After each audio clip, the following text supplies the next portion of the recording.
আল্লাহ বলছে, বান্দা একটা বিকট ঘন্টা ধ্বনি বাজবে, যে ঘন্টা ধ্বনি বাজলে সমস্ত পাহাড়গুলো তুলার মতো উঠতে থাকবে। ওয়াতাকুনুল জিবালু কালঈহিনিল মানফুশ। আল্লাহ বলছে, আল হাক্কাতু মাল হাক্কা, চির সত্য কিয়ামত হবে। আল্লাহ বলছে, হাল আতাকা হাদিসুল গাশিয়া, এই সৃষ্টির সব কিছু অন্ধকারে ঢেকে ফেলবে। আল্লাহ বলছে, লা উকসিমু বিয়াউমিল কিয়ামা, আমি আসমানওয়ালা রব কিয়ামতের কসম করছি বান্দা, আমার কসম মিথ্যা হবে না। আল্লাহ বলছে, নিজা জুলজিলাতিল আরদু জিলজালাহা, বান্দা আমার জমিন একসাথে কম্পন উঠবে, ভূমিকম্প শুরু হবে। সে কম্পনে আর কেউ কাউকে নিরাপত্তা দিতে পারবে না। পর্দার আড়ালের মা বোন আলাদা আলাদা, এই পৃথিবীর যদি আপনার সাথে কেউ না থাকে, খোদার কসম কেউ না থাকে, তবু আল্লাহকে ছাড়া যাবে না। স্বামীর কারণে পারি নাই, শ্বশুরের কারণে পারি নাই, দেবর ননদের কারণে আল্লাহ মানতে পারি নাই, শরীয়তের বিধান মানতে পারি নাই, কোন মুসলমান নারী এত বড় নাফরমানি কথা বলে আখিরাতে মাফ পাবে। কোরআনুল কারীম আল্লাহ বলছে, ওয়া ইন জাহাদাকা আলা আন তুশরিকা বিমা লাইসা লাকা বিহি ইলম ফালা তুতি'হুমা ওয়া সাহিবুহুমা ফিদ দুনিয়া মা'রুফা। আল্লাহ বলছে, বান্দা তোমার মা বাবা যদি আমি আল্লাহর সাথে শিরিক করতে, কুফরি করতে, আমি আল্লাহর নাফরমানি করতে, তোমার আব্বা মাও যদি বলে, যেই বাবা মার খেদমত, যেই বাবা মার প্রতি উত্তম আচরণের কথা আমি আল্লাহ বারবার বলছি, অবিল ওয়ালিদাইনি ইহসানা, ওয়ালিদাইনি ইহসানা, আমি আল্লাহই বলছি, কিন্তু তবুও বলে রাখলাম, আমার নাফরমানি করতে বললে ফালা তুতি'হুমা, এমন বাবা মার নাফরমানি করতে বললে আমার আল্লাহ বলেন সেই বাবা মার কথার অনুসরণ করবে না, তবে স্বাভাবিক ভদ্রচিত আচরণ দুনিয়াতে তাদের সাথে করবে, কিন্তু আল্লাহর নাফরমানি করবে।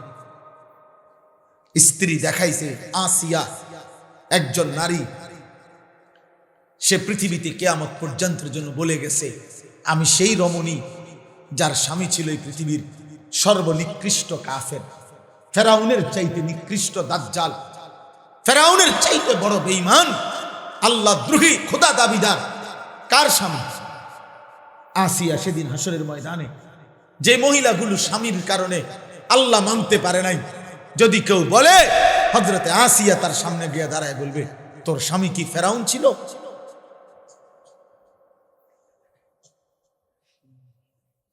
তোর স্বামী কি ফেরাউন ছিল? আমার স্বামী ফেরাউন ছিল। আমি ফেরাউনের স্ত্রী হয়ে আমি শেষ নিঃশ্বাস পর্যন্ত শাহাদাতের পবিত্র খুন পান করছি, আমি জীবন দিয়েছি, কিন্তু আমি ফেরাউনের মতো বেঈমানের ঘরে থেকেও ঈমান হেফাজত করে কবরে গেছি। কি বিষয়?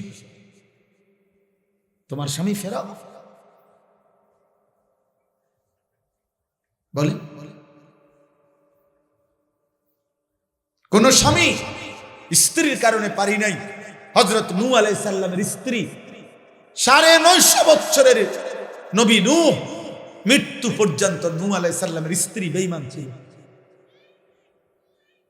হযরত লূত আলাইহিস সালামের স্ত্রী মৃত্যু পর্যন্ত, আল্লাহর আযাব আসা পর্যন্ত বেঈমান ছিল, কিন্তু স্বামী নূহ, স্বামী লূত প্রমাণ করছেন, স্ত্রীর শেষ মুহূর্তের নাফরমানির পরেও আমি স্বামী একা হলেও ঈমানের হেফাজত করছি। অতএব বলতামজুর নাফসুন, আমি তো শেষ কথা বললাম।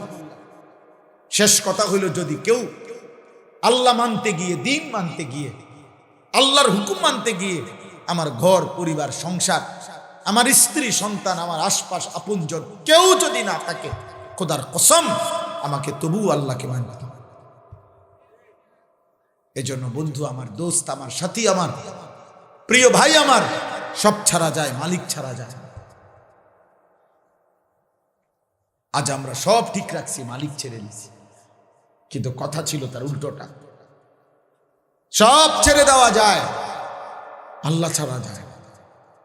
আল্লাহর সাথে যার বাঁধন ছুটে যায়, রবের সাথে যার সুতা ছিঁড়ে যায়, খোদার কসম ওই জীবন আর মানুষের জীবন থাকে না, জানোয়ারের জীবন।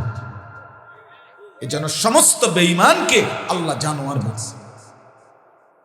আল্লাহর সাথে যার বাঁধন ছুটে গেছে, রবের সাথে যার বাঁধন ছুটে গেছে, আল্লাহর সাথে যার সুতা ছিঁড়ে গেছে, আল্লাহ বলছে ওই জানোয়ার। উলাইকা কাল আনআম, ওইটা চতুষ্পদ জানোয়ার। আল্লাহ বলে যদি প্রতিবাদ করে, মাইন্ড করে, তাহলে আরো নিচে নামাই দিবি। বালহুম আদাল, বলবি না বেটা তুই জানোয়ারও না, জানোয়ারের চাইতে নিকৃষ্ট। তুই কুত্তাও না বেটা, কুত্তার চাইতে নিকৃষ্ট। তুই শুকরও না বেটা, শুকরের চাইতে নিকৃষ্ট। কারণ মানুষ এবং জানোয়ারের মাঝখানে কোনো প্রাণী নেই। লোকটা মানুষও না, ছাগলও না, মাঝখান দিয়ে কিতা নাই, মাঝখানে কিছু নেই। লোকটা মানুষও না, শুকরও না, মাঝে দিয়ে কিছু নেই। লোকটা মানুষও না, কুকুরও না, মাঝে দিয়ে কোনো প্রাণী নেই। তাহলে হয় মানুষ, নয় জানোয়ার, নয় জানোয়ারের চেপে নিচে। জানোয়ারের উপরে, মানুষের নিচে, মাঝখান দিয়ে কিছু বলার সিস্টেম নাই। এজন্য সিজদাবিহীন যুবক সারাদিনে এক ওয়াক্ত নামাজ, 5 ওয়াক্ত নামাজের 1 ওয়াক্ত নামাজ তোরা যারা পড়লি না, এই নওজোয়ান, তোদের যাদের কপালে একটা সেজদা নাই, তুই যদি মানুষের বাচ্চা হস, এখন দাঁড়ায়া প্রমাণ কর। আমি শুনতে চাই তুই কিভাবে মানুষের বাচ্চা। এখন দাঁড়া, এখানে আমার বিচার হইব। দাঁড়া, এখন দাঁড়া।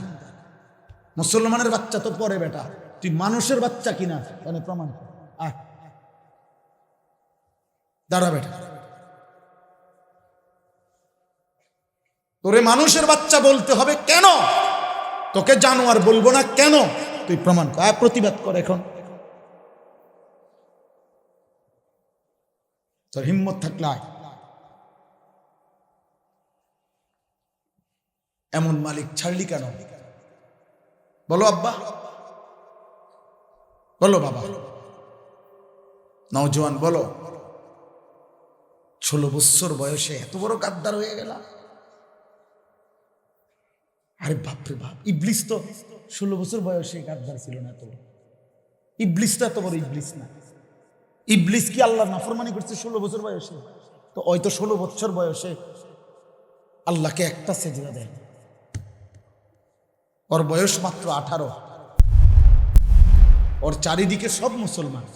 ওর বাবা মুসলমান, মা মুসলমান, ওর দাদা মুসলমান, দাদি মুসলমান, ওর নানা মুসলমান, নানি মুসলমান, ওর বংশ মুসলমান, ওর ঘরের চারদিকের মানুষ সব মুসলমান, ওর গ্রামের চারদিকে মসজিদ, চারিদিকে আজান হয়। তার গ্রামে কত মানুষ আছে দিনদার, নামাজ পড়ে। চারিদিকে 10 কিলোমিটার না, 2-4 কিলোমিটার মধ্যে মাদ্রাসা আছে, আল্লাহর কোরআন আছে।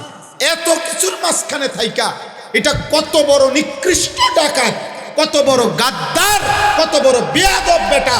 চারিদিকের কোরআনের এত আয়োজন, আজানের এত আওয়াজ, এর মাঝখানে দাঁড়াইয়া তুই গাদ্দার একটা সেজদা দেস না। তোর চাইতে নিকৃষ্ট বেয়াদব কোন জানোয়ার হইতে পারে না বেটা। তুই ছোটখাটো বেয়াদব না। যদি আটলান্টিক মহাসাগরে থাকতি তাহলে মনটারে বুঝাইতাম যে যেই সাগরের চারদিকে কোনো সেজদা দেওয়ার মতো কেউ ছিল না, এজন্য আমি বুঝতে পারি নাই। আরে নাফরমান, তুই যদি আফ্রিকার জঙ্গলে থাকতি তাইলে মনকে বুঝাইতাম আমার চারপাশের জানোয়ার ছাড়া আর কিছু ছিল না, এ কারণে আমি কোনোদিন আল্লাহকে সেজদা দিতে পারি নাই। এখন উঠো, এখন ঘরে ফিরো না, মসজিদে যাও লজ্জা থাকলে। আর নয়তো আমার সাথে রাগ করে চলে যাও। যাও তোমরা বেনামাজি নাফরমান, উঠে যাও, কোনো সমস্যা নাই। আমি ভোটের জন্য আসি নাই। তোমার ভোট না, আমি সবার সমর্থন লাগবে না আমার, আমি সমর্থন দিয়ে কিটা করবো? যাও, চলে যাও রাগ করে। কও তুমি কইতে কইতে যাও, আমনের মতো হুজুরের ওয়াজ শুনলাম না, আমিও বললাম তোমার মতো বেড়াইতে বললাম না। যা, তুমি তো আল্লাহর দুশমন, তুমি তো ইসলামের দুশমন, তুমি মুসলমানের কলঙ্ক, তুমি মুসলমানের অপমান। বেঈমান তোমার দিকে হাসে, মুশরিক তোমার দিকে হাসে। কোন ইমানদার মুসলিম পরিচয় দেবার পর যখন সেজদা দেয় না, তো ইহুদির বাচ্চা বলবে কিরে তে না বলে তোগো মুসলমান বলে। কোন খ্রিস্টানের বাচ্চা বলবে কিরে তে না বলে তুই না করলি তারা, তে তোগো মুসলমান বলে, তো তে আল্লাহকে সেজদা দেয় না। তো তোদের ধর্ম তো তোদের কাছেই পরিত্যক্ত, আমরা গ্রহণ করব কেন? হযরত মাওলানা তারেক জমিল সাহেব বলছিলেন, হযরত বলছিলেন আমি ইউরোপের একজন ভদ্র বিবেকবান একজন লোককে বলেছিলাম, ইসলামের দাওয়াত দিয়েছিলাম। তখন আমি কথার প্রসঙ্গে বললাম আমাদের ধর্মে চরিত্রের পবিত্রতার জন্য মদ জুয়া এগুলো খাওয়া ব্যবহার করা, মদ জুয়া খেলা চিরতরে নিষিদ্ধ, হারাম। হযরত মাওলানা তারেক জমিল সাহেব বলছিলেন ইউরোপের সেই ভদ্রলোক আমাকে বলেছিল, হে মুসলিম, কথা সাবধানে বলো, আমি তোমাদের মুসলিম দেশের নাম বলছি উনি, আমি ইচ্ছা করে নাম বলতেছি না। মুসলিম দেশে গিয়ে পৃথিবীর সবচেয়ে দামি মদ তোমাদের মুসলিমদের সাথে একসাথে বসে খাইছি, তুমি আমারে কাকে শোনাচ্ছ? কথা সামলে বলো। হযরত মাওলানা তারেক জমিল সাহেব বলছিলেন যে আমি মাথা নুয়ে ফেলছি, আমি চোখ দিয়ে পানি ছেড়ে দিয়ে বলছি, হায় আমার স্বজাতির কারণে বিজাতিকে ধর্মের দিকে আনতে পারেন। আজকে বলো তোমরা ছেলেরা বলো, তোমাদেরকে দেখাইয়া যদি কোনো বেঈমান বলে যে এরা যদি তোদের ছেলে হয় তো চুল আমাদের মতো কেন? বলো আব্বা একটা ছেলে বলো। আজকে যদি কোনো বেঈমান বলে এরা যদি তোদের মুসলমান সন্তান হয় তাহলে এক ওয়াক্ত নামাজ পড়ে না কেন? আজকে যদি কোনো বেঈমানের বাচ্চা বলে এরা যদি তোদের মুসলিম সন্তান হয়, একবারও পেশাব করে এরা পানি ব্যবহার টয়লেট পেপার ব্যবহার করে না কেন? কি জবাব আব্বা বলো, তুমি জবাব দাও। তুমি আমার ইজ্জত হেফাজত করো।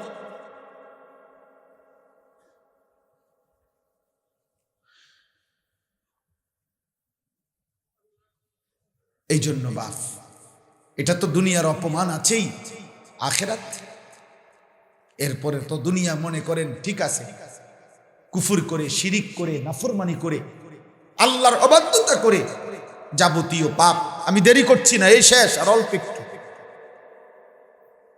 যাবতীয় কুফর শিরিক যাবতীয় পাপ, এই চুরি ডাকাতি জিনা ব্যভিচার মদ জুয়া নারী ছবি অশ্লীল দৃশ্য হারাম উলঙ্গ নাচ গান, আমার বোনেরা আমার মায়েরা আমাদের যুবতী বোনেরা ঘরের নারী যেন পাগল হয়ে গেছে, মাতাল মাতাল নারী। আজকে একটাই স্বপ্ন, স্বামীর টাকা দিয়া উপার্জনের ছেলের টাকা দিয়ে টাকা সন্তানের টাকা স্বামীর, কিন্তু যত রঙের রং ঢঙ্গে সাইজা আমার বোনের ফিকির একটাই, রাস্তায় যত পারো অসভ্য চরিত্রহীন বখাটে দুশ্চরিত্রকে, আমার শরীর আমার রূপ আমার যৌবন আমার শারীরিক অঙ্গভঙ্গি আমার বিভিন্ন রং বাহারি রঙের কাপড় চোপড়ের ফ্যাশন, এটা দেখাইতে হবে। আজকে মহিলাদের বেসামাল জিন্দিগির মূল টার্গেট একটাই, যত পারো রূপ দেখাও, যত পারো যৌবন দেখাও। হায় অসভ্য নারী, হায় অসভ্য মেয়ে, তুমি তোমার আল্লাহর অপমান করলা, তুমি তোমার নবীর অপমান করলা। মা আয়েশা মা ফাতেমা সেদিন হাসরের ময়দানে তোমার কাছে এসে মুখ চাইপা ধরবে, ফাতেমা বলবে ইমানদার নারী আমি সেই ফাতেমা যে ফাতেমা বাবার সাথে সামনে আসতে কষ্ট হইছে, নিজের দেহ হেফাজত করার মতো একটা পূর্ণ কাপড় ছিল না আমার, আমি আমার আব্বার কাছে আসতেও আমার কষ্ট হইছে। যে ফাতেমা স্বামীকে বলছে, স্বামী আমার ইন্তেকাল যদি রাত হয় আমার জন্য ফজর পর্যন্ত আমার দাফন অপেক্ষা করো না, আমার রাতের আধারেই আমার সন্তানদেরকে সাথে নিয়ে দাফন করে দিও। পৃথিবীবাসী যেন মৃত্যুর পরেও দেখতে না পায়, আন্দাজ করতে না পারে ফাতেমা, লাশ দেখেও যেন না বুঝে ফাতেমা কতটা লম্বা ছিল।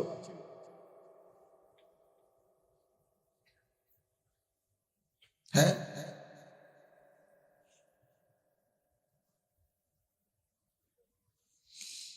আহ, বলো ভাই, বলো ভাই। 60 বছর ধরে এখনো যারা মিথ্যা ওজনে কম দেন, 2 নম্বরই ব্যবসা করেন, সুদের লেনদেন করেন, কিস্তি লেনদেন করেন, বয়স হয়ে গেছে এখনো দিনের পর দিন বিড়ি সিগারেট খান, আখিরাতের কথা একবারও মনে পড়ে না? খবরে যাবেন না? জাহান্নামে জ্বলতে হবে না? জাহান্নাম মামুলি মনে করছেন? জাহান্নাম চুলার আগুন মনে করছেন? জাহান্নাম লাকড়ির আগুন মনে করছেন? ইয়াউমা তুকাল্লাবু ওয়ুজুহুহুম ফিন্নার ইয়াকুলুনা ইয়া লাইতানা আতানা আল্লাহ ওয়া আতানার রাসূলা। আল্লাহ বলে, জাহান্নামী বান্দা শুনে নাও, সেদিন জাহান্নামী 24 ঘন্টা জাহান্নামের ভীষণ আগুনের মধ্যে তোমার দেহ, তোমার গাল, তোমার চেহারা দুনিয়ার উত্তপ্ত কড়াইয়ের তেলের মধ্যে মহিলা যেমনে মাছের এক পিঠ চাপ দিয়ে দিয়ে ভাজি করে আবার উল্টা পিঠ চাপ দেয়, খোদার কসম আল্লাহ বলেন জাহান্নামের আগুনে ফেরেশতা নাফরমান তোর চেহারাটা এমন উলট পালট করতে থাকবে। ইয়াউমা তুকাল্লাবু ওয়ুজুহুহুম ফিন্নার ইয়াকুলুনা ইয়া লাইতানা আতানা আল্লাহ ওয়া আতানার রাসূলা। আর প্রতি সেকেন্ড সেকেন্ড জাহান্নামী চিৎকার দিয়ে বলবে, হায় আমার আফসোস, আমি যদি আল্লাহ এবং রাসূলের আনুগত্য করতাম। আল্লাহ কোরআনে বলেন,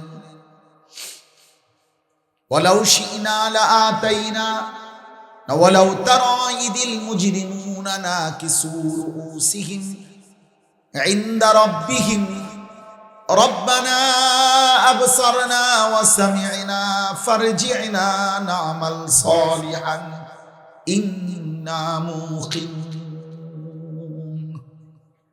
আল্লাহ বলে, বন্ধু নাফরমান হাসরের ময়দানে দাঁড়িয়ে যখন জাহান্নামের দিকে তাকাবে, জাহান্নামের আযাবের দৃশ্য দেখবে আর শুনবে, চিৎকার দিয়ে আল্লাহর সামনে মাথাটা নুয়ে লজ্জায় অপমানে বেইজ্জতি আর লাঞ্ছনায় মাথা নুয়ে আল্লাহর সামনে বলবে, আল্লাহ আজ হাসরের ময়দানে আমি সব দেখলাম, সব শুনলাম, সব বিশ্বাস করলাম, মাওলা একটা বারের জন্য দুনিয়ায় আমারে ফেরত পাঠান, এবার গেলে আমি সবগুলো নেক আমল করব।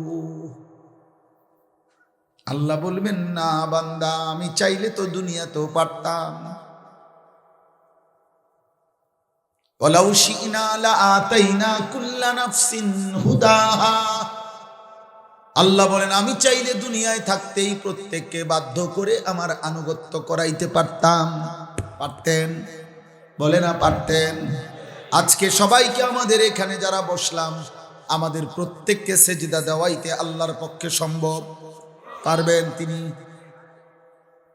ওয়ালাউ শাআ রাব্বুকা লাআমানা মান ফিল আরদি কুল্লুহুম জামিআ। আল্লাহ বলে, বন্ধু আপনার রব যদি চাইতেন তো জমিনের সবাইকেই তিনি আল্লাহ তৎনগত দুনিয়াতেই হেদায়েত দিতে পারতেন। ঈমান আনতো। ফালাউ শাআ লাহাদাকুম আজমাইন। আল্লাহ বলেন, আল্লাহ চাইলে তো সকলকেই হেদায়েত দিতে পারেন। পারে কিনা? ফাইন্নাল্লাহা ইউযিল্লু মান ইয়াশা ওয়া ইয়াহদি মান ইয়াশা ওয়ালা তাযহাব নাফসাকা আলাইহিম হাসারাত। আল্লাহ বলে, বন্ধু শুনেন, আমি ইচ্ছে করলে যাকে চাই তাকে পথভ্রষ্ট করি, আমি যাকে চাই তাকে হেদায়েত দিয়ে দেই। কাজে আপনি শুধু মেহনত করেন, আপনি শুধু দাওয়াত দেন, কারো ঈমানের জন্য, হেদায়েতের জন্য আফসোস করে করে আপনি নিজের জীবন শেষ কইরেন না। আপনি বলতে থাকেন। বহু আয়াত আছে কোরআনে, বহু আয়াত। আবু তালেবকে নবী সাল্লাল্লাহু আলাইহি সাল্লাম মৃত্যুর সময় 38 বছর নবীর সুখে দুঃখে অভিভাবক ছিলেন আবু তালেব। 38 বছর, 12 বছর থেকে 50 বছর। নবীজির বয়স যখন 50 তখন আবু তালেব ইন্তেকাল করছে। আর নবীজির বয়স যখন 12 তখন আবু তালেব নবীজির দায়িত্ব হাতে নিছে। আব্দুল মুত্তালিব ইন্তেকাল করছে। এই 38, 12 থেকে 50, 38 বছর পরেও 40 থেকে 50, এই 10 বছর টানা নবী কালেমার দাওয়াত দিছে, ঈমান আনে নাই। 38 বছর পরেও যখন ইন্তেকালের মুহূর্ত, বুখারীর রিওয়ায়াত সাঈদ ইবনুল মুসাইয়াব থেকে বর্ণিত, আল্লাহর নবী মৃত্যুর পূর্ব মুহূর্তে আবু তালেবের পাশে বসে বলছেন, কুল লা ইলাহা ইল্লাল্লাহ কালিমাতান আশহাদু লাকা বিহা ইনদাল্লাহ। চাচা, ইয়া আম, চাচা রে, একবারের জন্য চাচা কালেমাটা পড়েন। আমি ওয়াদা দিলাম, আমি ভাতিজা মুহাম্মদ আপনার এই কালেমার পক্ষে আল্লাহর সামনে আপনার জন্য সাক্ষ্য দেব। হাদিসের মধ্যে আছে আবু জেহেল এবং উমাইয়া ইবনে খালফ, এই দুই বেঈমান আবু তালেবের পাশে বসা ছিল।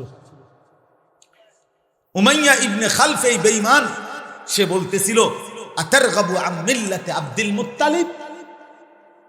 এই আবু তালেব, দোস্ত, তুই আমাদের সমবয়সী, সারাটা জীবন একসাথে চললাম, আজ বুঝি মৃত্যুর সময় তোর বাবা আব্দুল মুত্তালিবের ধর্ম, পত্তলিকের ধর্ম ছেড়ে দিবি? বা কস কি দোস্ত, এই বন্ধুত্ব শেষ করে দিবি এই মৃত্যুর সময়? হাদিসের শব্দ হইল, ফালাম ইয়াজাল রাসূলুল্লাহ সাল্লাল্লাহু আলাইহি ওয়াসাল্লাম ইয়ারিজুহা আলাইহি ওয়া হুয়া ইউঈদুহু তিলকাল মাকালা। একদিকে নবী বারবার কালেমা বলতেছেন, আরেকদিকে উমাইয়া ইবনে খালফ বারবার আব্দুল মুত্তালিবের কথা মনে করাইতেছিল যে ছেড়ে ছাড়িস না দোস্ত। এই জন্য সমবয়সী ছেলেরা, রাত অনেক হয়েছে আব্বা, আমি তোমাদের প্রত্যেককে বলি, বাপ, আল্লাহ নবীর এই বারবারের আহ্বানের পরে হাত্তা মাতা ওয়ালাম ইয়াকুল লা ইলাহা ইল্লাল্লাহ, আবু তালেবের মৃত্যু হয়ে গেছে কিন্তু সে লা ইলাহা ইল্লাল্লাহ বলে নাই। এই সমবয়সী আবু জেহেল এবং উমাইয়া ইবনে খালফ, এই একমান্য দুষ্ট, এই দুই বেঈমান আবু তালেবকে শেষ পর্যন্ত ঈমান আনতে দেয় নাই। এই জন্য সমবয়সী অধিকাংশ নষ্ট করে দেয়, সমবয়সী বরবাদ করে দেয়, সমবয়সী চরিত্রহীন করে দেয়, সমবয়সী নাফরমান বানায় দেয়। তোমার চাইতে বড় কাউকে অনুসরণ করলে হেদায়েত পাওয়া যায়। এই জন্য সব বুদ্ধি তোমার ক্লাসমেট, তোমার সমান্যার থেকে নিয়ম। ওই তোমারে ভালো বলছে, দোস্ত তোরে সেরকম লাগে, তোরে ভাল লাগে, তোরে দারুণ লাগে, এই বাটপারের কথায় তুমি চলল না। ওই তোমারে মদের আড্ডায় নিয়ে শেষ করে দিবে। ওই তোমার ওই যে প্রতিবন্ধী কয়েকজন হাসে, এই যে কয়েকজন প্রতিবন্ধী, আরো বুঝছে আম করে কয় হিসাব বুঝেন নাম নে। হ্যাঁ, মূল বিষয় এটাই, অসভ্য হাসে, বুঝে সে, এটা আমারে বলছে, আমি তো নষ্ট করেছি আমার বন্ধু। হ্যাঁ, এটাই বাস্তব। অসংখ্য ছেলে এটা বুঝে যে হ্যাঁ, আমার হাতে আমি কত ছেলেরে নষ্ট করছি, আমার কত বন্ধুরে আমি উলঙ্গ ছবি দেখাইলাম, আমার কত বন্ধুরে আমি নর্তকী দেখাইলাম, আমার কত বন্ধুকে আমি মদের আড্ডায় নিয়ে গেছি, জুয়ার আড্ডায় নিয়ে গেছি। হাইশো না বা, কলিজা থাকলে ভাবো, বিবেক থাকলে ভাবো, বুঝে দেখো। আনতে পারে না ঈমান। আহা, হাদিসের মধ্যে আছে। এরপরের শেষ কথাটা বলতেছিলাম আর এটার যে নবীজি তখন মৃত্যুর পরে আবার বলছে, চাচা লা আস্তাগফিরান্না লাকা মা লাম উনহা আনকা, যতক্ষণ আল্লাহ নিষেধ না করবে আমি আপনার জন্য আল্লাহর কাছে ক্ষমা প্রার্থনা করব। নবীজি আবার হাত উঠাইছেন। এই কথাটা খেয়াল করে দেখেন, নবী চাচা আবু তালেবের জন্য হাত উঠাইছেন, আল্লাহ আমার চাচারে মাফ করে দেন। আল্লাহ তখন কোরআনের আয়াত নাজিল করে বলছে, সূরা তাওবার আয়াত, মা কানা লিন নাবিয়্যি ওয়াল্লাযীনা আমানু আন ইস্তাগফিরু লিল মুশরিকিন ওয়ালাউ কানু উলি কুরবা। বন্ধু, কোন নবী কিংবা কোন ইমানদারের জন্য অনুমতি নাই কোন মুশরিক বেঈমান নিকটাত্মীয় হলেও তার জন্য আমি আল্লাহর কাছে ক্ষমা প্রার্থনা করা, এই অনুমতি। হাত নামা, হাত নামা। আপনি বুঝতেছেন আপনারা যে রাসূলুল্লাহ, আরে আল্লাহ তাআলা কার হাত নামাইছে? বুঝছেন উনি কেডা? চিনছেন? কথা বুঝেন নাই? কাকে হাত নামাইতে বলছে বুঝছেন? কে উনি? আল্লাহর কলজা, কলজা, মালিকের কলজার টুকরাটা, আল্লাহর হাবিব তিনি, আল্লাহর মাহবুব তিনি। এই কায়নাতে তার চাইতে বেশি প্রিয় ওই রবের কাছে কে? ও ওনারে বলছে বেটা হাত নামান, ওনারে বলছে হাত নামান। বেঈমানের জন্য হাত তুলবেন, মুশরিকের জন্য হাত তুলবেন। নূহ আলাইহিস সালাম ওনার ছেলের জন্য হাত তুলছিলেন, আল্লাহ বলছে হাত নামান। ফালা তাসআলনি মা লাইসা লাকা বিহি ইলম ইন্নী আইযুকা আন তাকুনা মিনাল জাহিলিন। নূহ আলাইহিস সালামের ছেলে কেনান যখন ডুবে যাচ্ছিল, ছেলের জাহান্নামের কথা চিন্তা করে নূহ আলাইহিস সালাম হাত তুলছিল, আল্লাহ আমার ছেলে। আল্লাহ বলছে সাবধান, হাত নামান। যে ছেলে বেঈমান ও আপনার সন্তান নয়। আল্লাহ বলছে নূহ আপনি নবী, আপনি মূর্খদের মতো আচরণ করবেন না, আমি নিষেধ করলাম। আপনি জানেন না আমি আল্লাহ তাআলা বেঈমানের জন্য দোয়া কবুল করি না? আপনি জানেন না? কেন চাইলেন?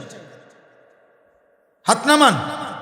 কোরআনুল কারীমে আছে সূরা হুদের মধ্যে নূহ আলাইহিস সালাম হাত নামাইয়া আল্লাহর কাছে মাফ চাইছে আর বলছে আল্লাহ আমার ভুল হয়ে গেছে, আমি সন্তানের ভালোবাসায় আমার সন্তান জাহান্নামের আগুনে জ্বলবে এ কথা মনে হয়েছে আর আমার হুঁশ ছিল না,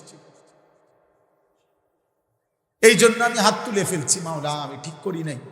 ওয়া ইল্লা তাগফিরলি ওয়া তারহামনি আকুম মিনাল খাসিরিন। আপনি যদি আমারে মাফ করে না দেন আমি নিজে নবী হয়েও ক্ষতিগ্রস্তদের অন্তর্ভুক্ত।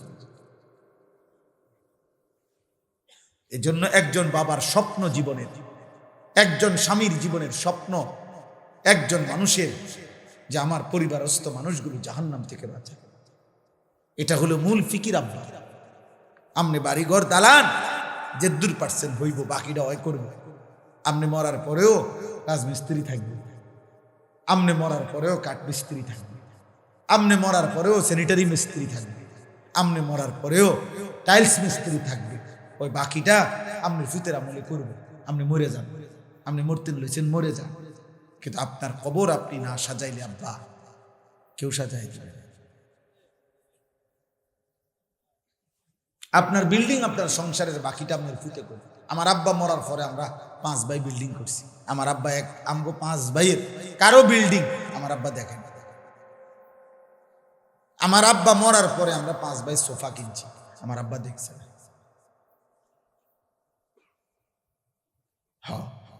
টাইলসও লাগাইছে, এটি কিচ্ছু নেই। টাইলস কোনো এমন কোনো আশ্চর্য কিছু না যেটা লাগাইলে দিলে টাইলসে মানুষে মুতে। পেশাবখানার টাইলসে মানুষে পেশাব করে, টাইলসে বাচ্চা মতে, হাঁটতে হাঁটতে মতে। ছোট ছোট বাচ্চা টাইলসে মতে না, আপনি হাঁটতে হাঁটতে মতে না, তো টাইলস কি তাই কি একটা নিয়ামত নাকি? হ্যাঁ, আল্লাহ আমাদেরকে বিবেক দান করেন। অতএব আমার কথা আমি শেষ করছি এটাই বলে, এই আয়াতের তর্জমা বলতে চাই। অর্থ হলো দোস্ত, এই রাত গভীরে কুয়াশা ঠান্ডায় প্রত্যেকে ছোট বড় কিশোর যুবক বাবা, আমি হুজুর পাবলিক পর্দার আড়ালের মা বোন প্রত্যেকেই 30 সেকেন্ড হলেও হিসাব করেন যে আমাদের জীবনে এই মুহূর্তে যে যেখানে আছি 30 সেকেন্ড আপনি ভাবেন যে আমার জীবনে, ভাবেন তো গুনাহ বেশি না নেকি বেশি? বলো না আব্বা, ছেলেরা বলো না বাপ। 30 বছরের নিচে তোমাদের যাদের বয়স হাত উঠাও, হাত উঠে কও। 30 বছরের নিচে যাদের বয়স হাত উঠাও, লজ্জার কিছু নেই, হাত উঠাও। মাশাআল্লাহ, হাত নামাও। তাইলে বলো গুনাহ বেশি না নেকি বেশি?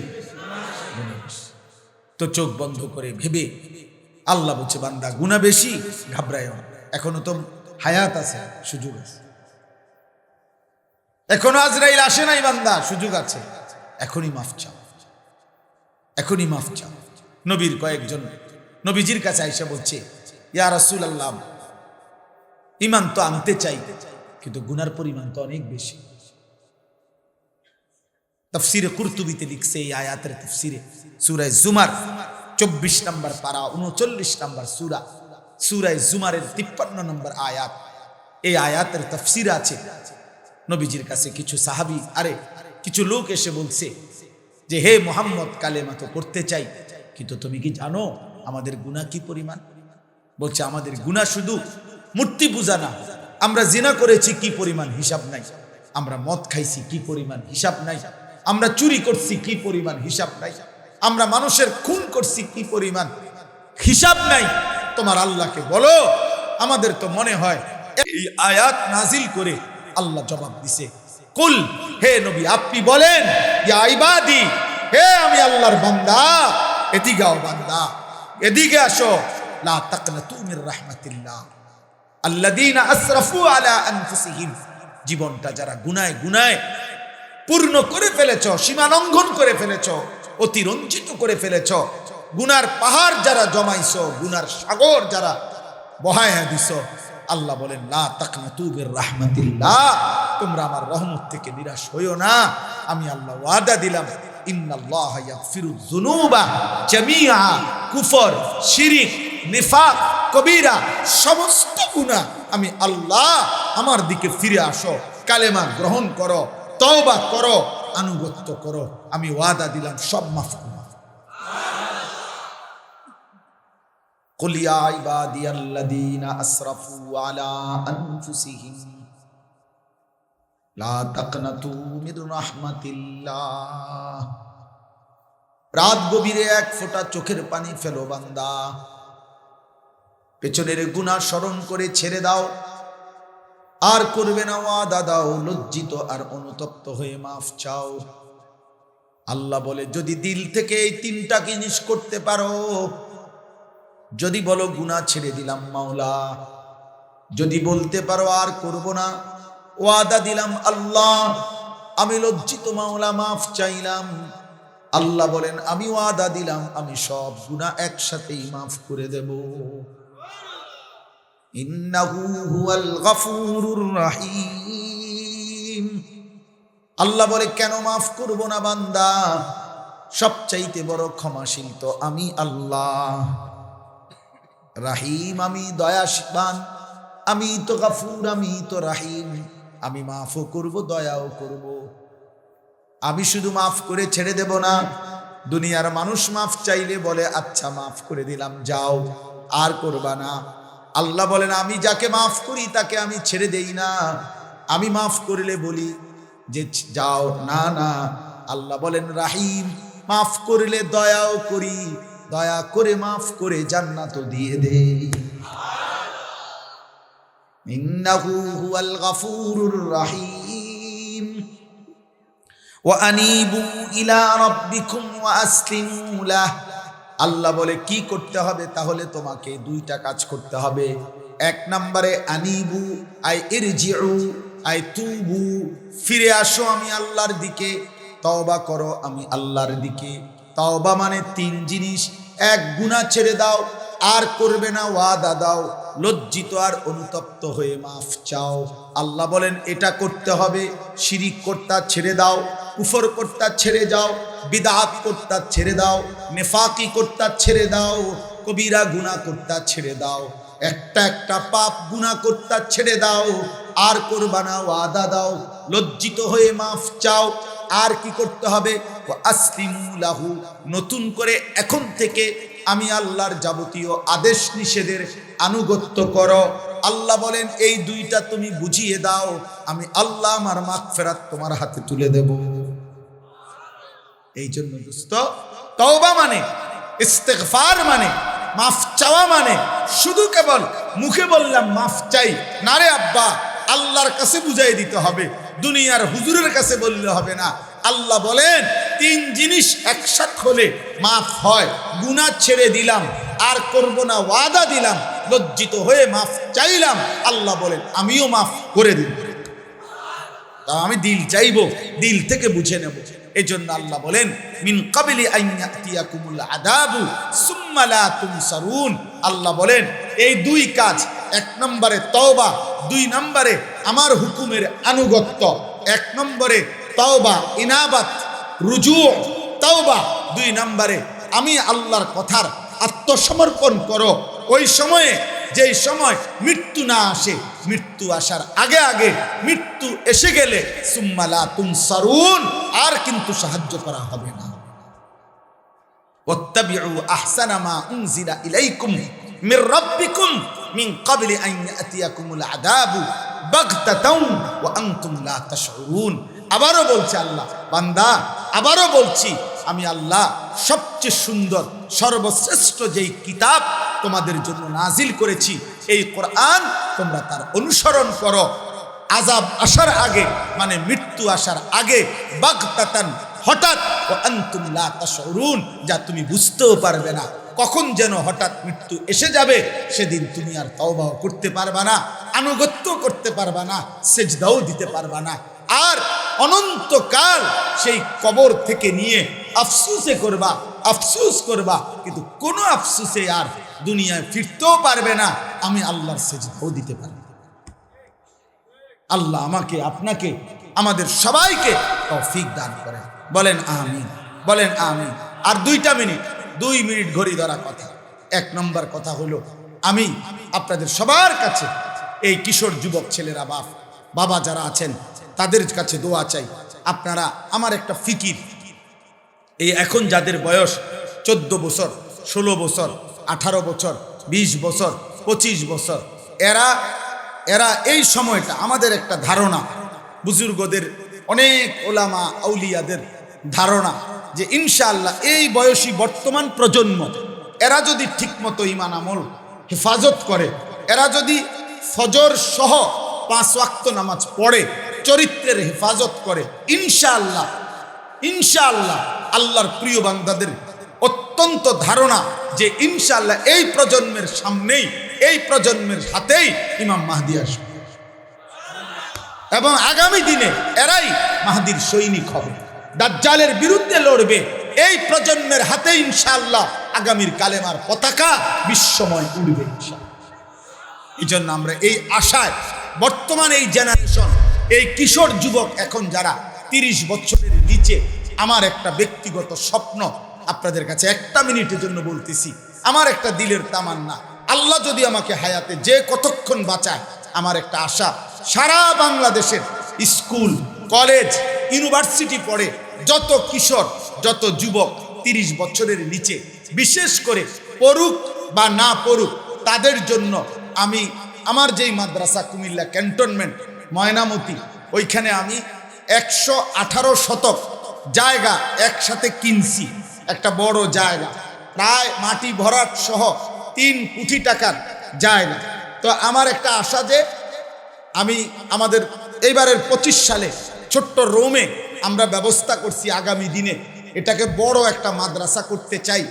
বাচ্চাদের মাদ্রাসা আমার এখানে আছে, 500-র মতো ছাত্র বাচ্চা পড়ে, কিন্তু আমি একটা ভিন্ন মাদ্রাসা করতে চাচ্ছি, যেই মাদ্রাসার ফিকির যে সারা বাংলাদেশের কিশোর যুবক ছেলেরা, অন্য বয়সীরাও, বয়স্ক, মুরব্বী, শিক্ষিত, মূর্খ, দিন মজুর, ঠেলাওয়ালা, কুলিওয়ালা, সারা বাংলাদেশ থেকে এমন বড় প্রতিষ্ঠান করতে চাই, আলাদা শিক্ষক কর্মচারী রেখে। যে আমার একটা স্লোগান, যে আসবে যখন, দিন শিখবে তখন, যার সময় যতক্ষণ, দিন শিখবে ততক্ষণ। অর্থাৎ কম হোক বেশি হোক, যার যখন যেটুকু সময় হয়, আমাদের সেখানে যাবে, গিয়ে একটু একটু করে অজু, নামাজ, সূরা কেরাত, রুকু, সেজদা, পাক নাফাক, হালাল হারাম শিখবে। এতে করে তার জীবনটা একটু হলেও সুন্দর হবে। আলহামদুলিল্লাহ, এই বছর 2025 সালে আমরা 2 বার, প্রথম সাময়িক পরীক্ষার বন্ধে, দ্বিতীয় সাময়িক পরীক্ষার বন্ধে আমাদের মাদ্রাসায় 3 দিন করে 6 দিন স্কুল কলেজের ছেলেদের জন্য কোর্স করাইছিলাম। আলহামদুলিল্লাহ 500 ছাত্র গুণা, রেজিস্ট্রেশন করা, প্রথমবারে 350, দ্বিতীয়বারে 150, মোট 500 ছেলে 3 দিন করে 6 দিনে অজু, নামাজ, সূরা কেরাত, রুকু, সেজদা সামান্য পরিমাণ হলেও সহি শুদ্ধ শিখছে, সব জেনারেল ছেলে। এটাকে আমরা বড় সড়ো রূপ দিতে চাই, বড় মাদ্রাসা করতে চাই। আপনাদের কাছে এই নওজোয়ান ভাই, তোমাদের কাছে আমার একটা বিনীত অনুরোধ, এটা একটা অনুরোধ, আমার একটা কাগজ ছেলেরা দেবে, আমার ছেলেরা, যে এই হ্যান্ডবিল এটার মধ্যে আমার একটা আবেদন আছে। আবেদনটা হইল, সারা বাংলাদেশের যেই কোনো কিশোর যুবক ছেলে অথবা আপনার অভিভাবকরাও যদি আপনাদের সন্তানদের নামে মাত্র 1000 টাকা আমাদের ওই মাদ্রাসার এই 3 কোটি টাকার এই বিশাল প্রকল্পে জায়গাতে যদি দান করে, আর আমরা বিকাশ নাম্বার দেওয়া আছে, যদি কেউ টাকাটা পাঠায় বা আমাদের হাতে দেয়, তাহলে আমরা যদি তার নামটা পাই, তাহলে আমরা তাকে আমাদের মাদ্রাসার একজন সদস্য হিসাবে গ্রহণ করলাম। সে এই 1000 টাকা দিয়েও হতে পারে, এরপরে যত কিছু হবে তো সে সদকায়ে জারিয়ার সব পাইতে থাকবে। এটা আমার একটা দৃষ্টিভঙ্গি। এই জন্য আমি ওই মাওলানা সাহেব যখন বলতেছিলেন, আমি এই জন্য বলছি যে 10 জনে দেন, 20 জনে দেন। ওই যে কালেকশনে দেখছেন না, মানে আমার হইল যে সর্বাধিক সংখ্যক মানুষ মসজিদ মাদ্রাসা দ্বীনি কাজে অংশগ্রহণ করুক। এই জন্য বয়স্কদের জন্য হইল 1 মুসল্লা পরিমাণ নামাজের জায় নামাজ পরিমাণ আমাদের ওই জমির দাম 4200 টাকা। বয়স 30 ঊর্ধ্ব মানুষের জন্য ওই অফার। আপনারা যদি পারেন, কাগজের মধ্যে বিকাশ নাম্বার আছে, ঠিকানা আছে, পারলে নিয়ে রাখেন, পারলে দিয়ে যার ভাল লাগে কমপক্ষে কেউরে বইলেন, নিজেদের অনেক আত্মীয় স্বজন আছে প্রবাসী, যারে পারেন বইলেন, ওইখানে পাঠাইয়েন বিকাশ নাম্বারে। না পারলে না দিলেও কমপক্ষে দোয়া করে, দোয়া করতে পারবেন কিনা বলেন। আমার একটা আশা, আমার যুবক, মান ইয়াহদিহিল্লাহু ফালা মুদিল্লা লাহু ওয়া মান ইউদ্লিলহু ফালা হাদিয়া লাহু ওয়া নাশহাদু আল্লা ইলাহা ইল্লাল্লাহু ওয়াহদাহু লা শারীকা লাহু ওয়া নাশহাদু আন্না সাইয়্যিদানা ওয়া হাবিবানা ওয়া মাওলানা মুহাম্মাদান আবদুহু ওয়া রাসূলুহু। আম্মা বা'দ, فأعوذ بالله من الشيطان الرجيم. بسم الله الرحمن الرحيم.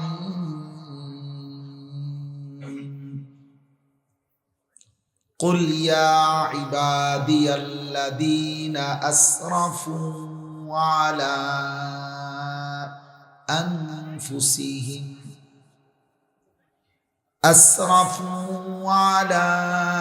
أنفسهم لا تقنطوا من رحمة الله إن الله يغفر الذنوب جميعا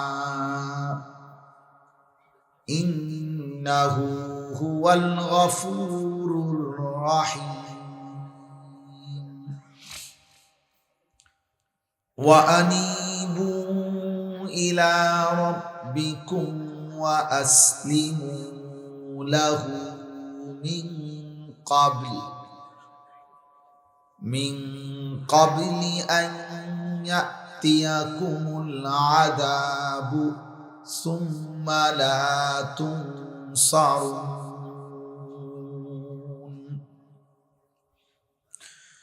واتبعوا أحسن ما أنزل إليكم من ربكم من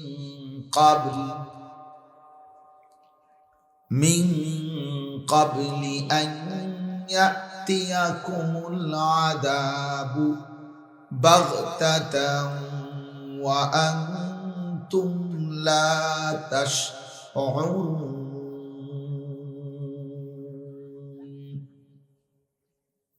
صدق الله مولانا العظيم.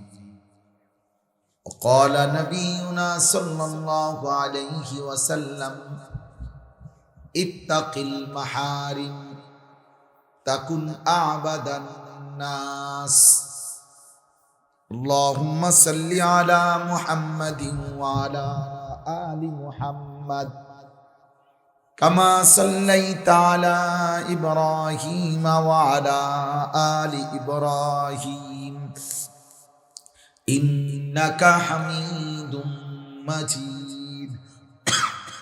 আল্লাহুম্মা বারিক আলা মুহাম্মাদিন ওয়া আলা আলি মুহাম্মাদ কামা বারাকতা আলা ইব্রাহিম ওয়া আলা আলি ইব্রাহিম ইন্নাকা হামিদুম মাজিদ। সুবহানাকা লা ইলমা লানা ইল্লা মা আল্লামতানা ইন্নাকা আনতাল আলিমুল হাকীম। আলহামদুলিল্লাহ, আল্লাহ পাক রব্বুল ইজ্জত যুল জালাল ওয়াল ইকরামের ফজল কারাম, রব্বুল আলামিনের অপরিসীম ইহসান, মেহেরবানি, দয়া, আল্লাহ তাআলা আমাদেরকে আজ 11 ডিসেম্বর 2025 রোজ বৃহস্পতিবার নারায়ণগঞ্জ বন্দর মদনপুর লাউসার যুব সমাজের উদ্যোগে 2 দিন ব্যাপী আজকের এই 15তম বার্ষিক ইসলামী সম্মেলনের দ্বিতীয় দিনের সমাপনী লগ্নে ঠান্ডা কুয়াশার মাঝেও সবরের সাথে আল্লাহ তাআলা আমাদেরকে বসবার, আল্লাহর জন্য জমা হওয়ার তৌফিক দান করেছেন। আলহামদুলিল্লাহ। প্রিয় ভাই, প্রিয় বাবা, নওজোয়ান ছেলেরা, আমার প্রথম কথা হলো, রাত্র অনেক হয়েছে। আলহামদুলিল্লাহ, ধারাবাহিকভাবে আজকে 2 দিন যাবত এখানে লম্বা আলোচনাও হয়েছে। এখন এই শেষ বেলা, কিছুক্ষণ পরেই মুনাজাত হবে। আমি প্রত্যেকের কাছে প্রথম কথা হলো, মোবাইল হাতে ধরে একজনও ভিডিও বা রেকর্ড করা যাবে না। আমি স্পষ্ট নিষেধ করছি, এটা আমার আদেশ।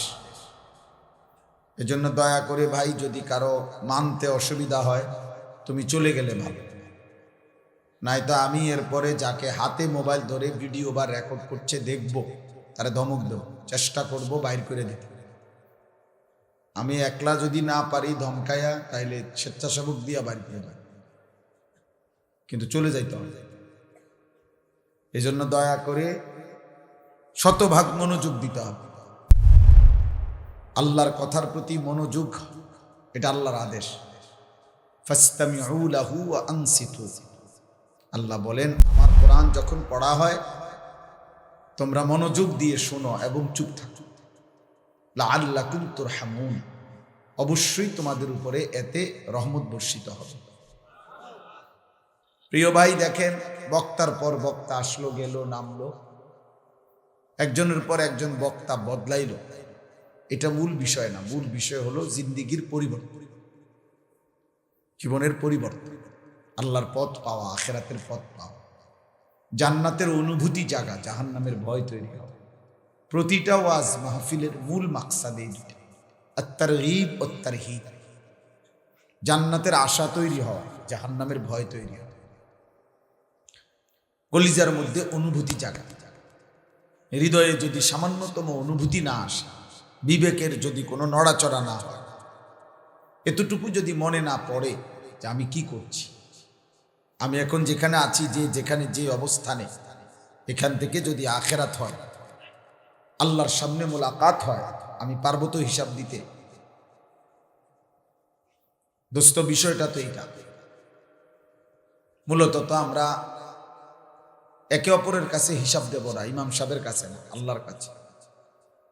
এই বিবেক, এই অনুভূতি জাগ্রত হওয়া, হৃদয়ের দংশন, বিবেকের দংশন, আত্ম অনুভূতি, এটা বড় মাকসাদ, মূল মাকসাদ।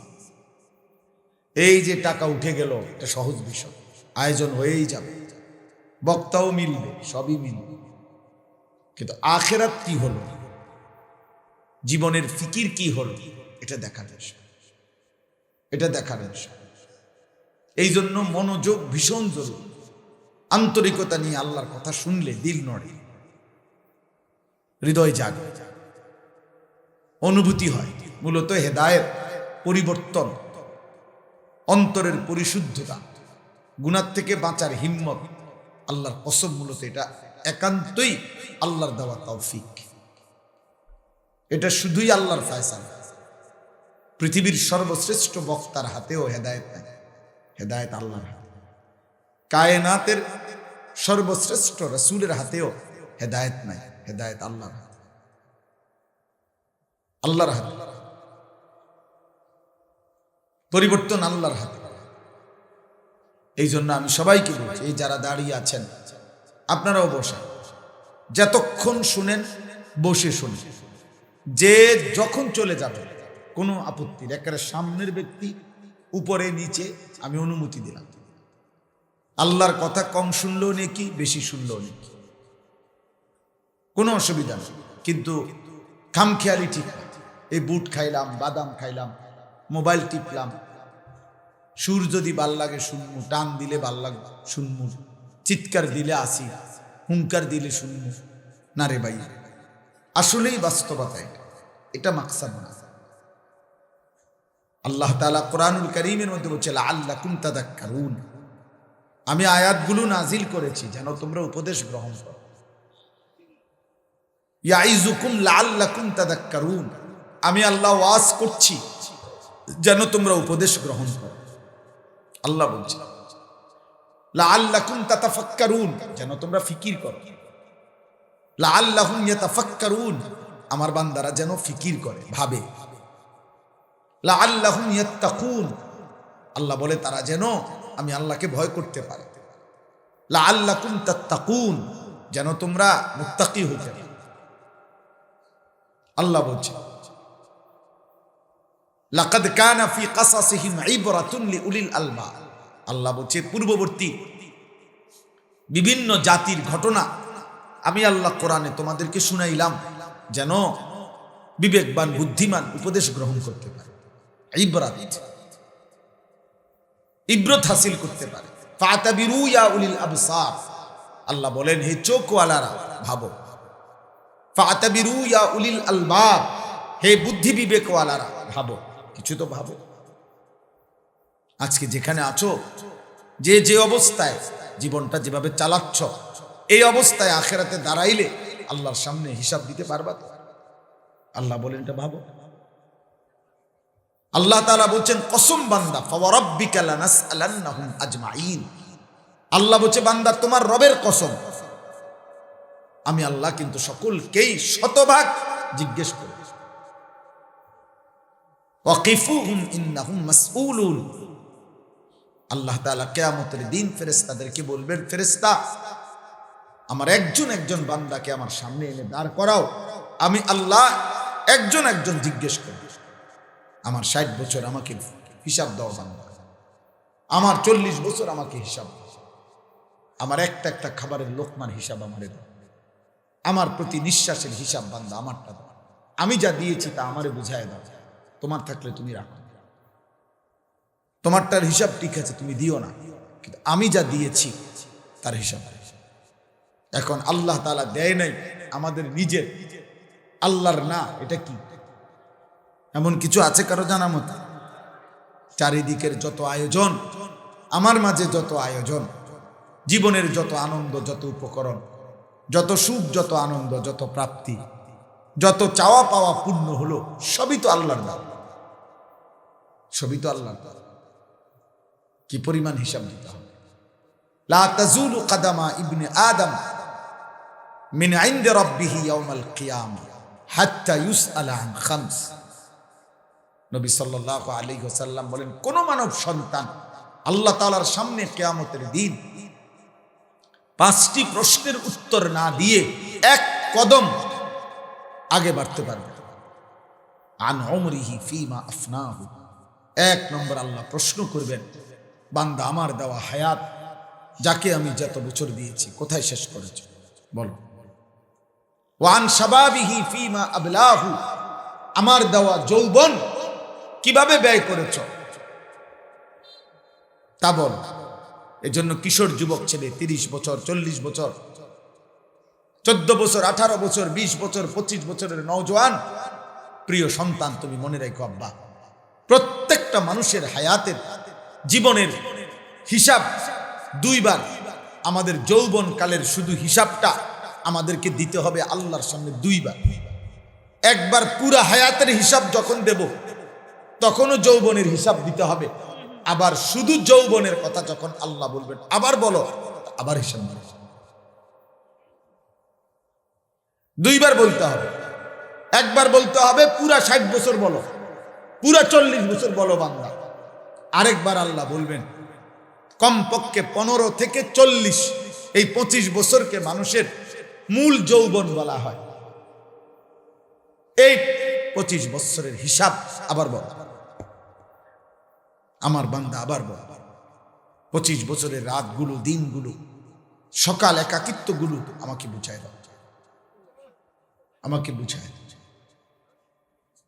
এই জন্য দোস্ত কোরআনুল কারীমের মধ্যে আছে প্রত্যেক জাহান্নামীকে আল্লাহ তাআলা তার হায়াত দিয়ে প্রথম তার বিরুদ্ধে দলিল পেশ করবে। প্রত্যেক নাফরমান পাপী বান্দা তার হায়াত তার বিরুদ্ধে দলিল, তার জীবন তার বিরুদ্ধে দলিল। কেন জাহান্নামী হইল? আল্লাহ তার নিজের হায়াত দিয়ে তাকে দলিল। আওয়ালাম নুআম্মিরকুম মা ইয়াতাযাক্কারু ফীহি মান তাযাক্কার। বান্দা বলো তো, উপদেশ গ্রহণ করার মতো, আমি আল্লাহকে স্মরণ করার মতো, আমার প্রত্যেকটা হুকুম আমার গোলামি করার মতো হায়াত, সময়, বয়স আমি কি তোমাকে দেইনি? তুমি ভাবো তো, 7টা বাজে যদি এশার নামাজের আজান হয়, কমপক্ষে 12টা পর্যন্ত মাকরুহ ছাড়া এশার নামাজ পড়া যাইত। 5 ঘন্টায় তোমার পক্ষে কি নামাজ পড়া সম্ভব ছিল না? তুমি বলো। দুপুর 1টা বাজে জোহরের আজান হইল, তো বিকাল 3:45 বাজে আসরের আজান হইল, তাইলে 3 ঘন্টায় জোহরের নামাজ কি পড়া যাইতো না বান্দা? 1.5 ঘন্টা টাইমে কি 4 রাকাত ফজরের নামাজ পড়া যাইতো না? তোমার হায়াত তোমার বিপক্ষে দেবে। তুমি বলো বান্দা, আমি কি রাত দেই নাই? আমি কি দিন দেই নাই? হুয়াল্লাযী জাআলাল লাইলা ওয়ান নাহারা খিলফাতান লিমান আরাদা আন ইয়াযাক্কারা আও আরাদা শুকুরা। আল্লাহ বলে রাত এবং দিন আমি পর্যায়ক্রমে বানিয়ে থাকি। কেন বান্দা? যারা যারা আমার স্মরণ করতে চায়, আমার বন্দিগি করতে চায় তাদের জন্য, যারা আমার কৃতজ্ঞতা আদায় করতে চায় তাদের জন্য। বান্দা বিশ্বাস করো, কোন বাটপার, চিটার, চোর, ডাকাত, জিনাখোর, ব্যভিচারী, কোন লম্পট, দুশ্চরিত্র যুবক রাতভর যারা উলঙ্গ ছবি দেখো, তোমার মতো জানোয়ার স্বভাব নাফরমানের জন্য আল্লাহ রাত বানায় না। রাত বানাইছিল কিছু মানুষ তাহাজ্জুদ পড়ে, কিছু মানুষ এশার নামাজ পড়বে, কিছু মানুষ আল্লাহর গোলামি করবে, তাদের জন্য, তাদের জন্য। আল্লাহ বলছেন আমি দিন বানাই চিটার, বাটপার, সুদখোর, নেশাখোর, ব্যভিচারীর জন্য না। আমি যদি দিন না বানাই ফজরের ওয়াক্ত হবে কেমনে? আমি যদি দিন না বানাই জোহরের ওয়াক্ত হবে কেমনে? আসর হবে। আমি যদি সূর্য না ডুবাই মাগরিব এশা হবে কিভাবে? আমার বান্দা যেন আমার গোলামি করতে পারে। এই জন্য দোস্ত আমি অনুরোধ করছি, সময় লাগুক কিন্তু ভাবেন, এই বক্তার পরিচিতি দিয়া প্রত্যেক দিন বলি এটা আমি। আব্বা আমার মনে করেন আপনি অনেক যুবক ছেলে চিনো বা কিংবা মহব্বত, তোমার মহব্বতে আমার কিচ্ছু আসবে, তোমারও কিছু, তুমি তোমার মতো, আমি আমার মতো। তোমার এই সমস্ত ভালোবাসার 2 পয়সার কোনো মূল্য নেই। আমি কোনো ভোটে দাঁড়াইছি না, আমি কোনো নির্বাচনে প্রার্থী না রে বাবা, এটা আমার কোনো নির্বাচনী ক্যাম্পেইন না, আমার কোনো মার্কা নাই, আমি জনপ্রিয়তা দিয়ে করব, আমি ব্যাপক জনসমর্থন দিয়ে করবো, আমি সমর্থন দিয়ে কিনা করবো, আমার দরকার নাই তো। এটা ওটা আখেরাত দরকার, আখেরাত দরকার। এই জন্য অনুরোধ করলাম, আমরা যদি এটা ভাবি, ওয়ালতানজুর নাফসুম মা কদ্দামাত লিগাদ। আল্লাহ বলে, বান্দা, প্রতিটা নফস, প্রতি প্রাণ, প্রতি আত্মা আলাদা আলাদা, একজন একজন ভাবো আজ দুনিয়া থেকে আগামীকালকের আখিরাতের জন্য তুমি কি পাঠিয়েছ। আল্লাহ তাআলা বলছে, বান্দা, দুনিয়া আমি রাখবো না, তুমিও থাকবা না, তুমিও থাকবা না, দুনিয়াও থাকবে না। চারিদিকের এই সব আয়োজন, এটাও শেষ হবে, তুমিও শেষ হবে। মৃত্যু তোমারও হবে, কায়নাতেরও হবে। তাফসীরের মধ্যে লিখছে, একক মৃত্যু হলে সেটাকে বলে মউত, গোটা সৃষ্টির একসাথে মৃত্যু হলে সেটাকেই বলে কিয়ামত। ওটাও মৃত্যুই। সিঙ্গেল সিঙ্গেল মৃত্যু হলে সেটারে মউত বলে, একসাথে মউতুল আলাম, গোটা সৃষ্টি যখন একসাথে মৃত্যুবরণ করবে সেটারই বলে কিয়ামত। আর সেটা হবে। কোরআনুল কারীমে আল্লাহ তাআলা শত শতবার বলছে, ইজা ওয়াকাতিল ওয়াকিয়া। আল্লাহ বলছে, বান্দা, এই ঘটনাটা ঘটবে। সেই ঘটনা কি? এই কায়নাত শেষ হবে। আল কারিআতু মাল কারিআ।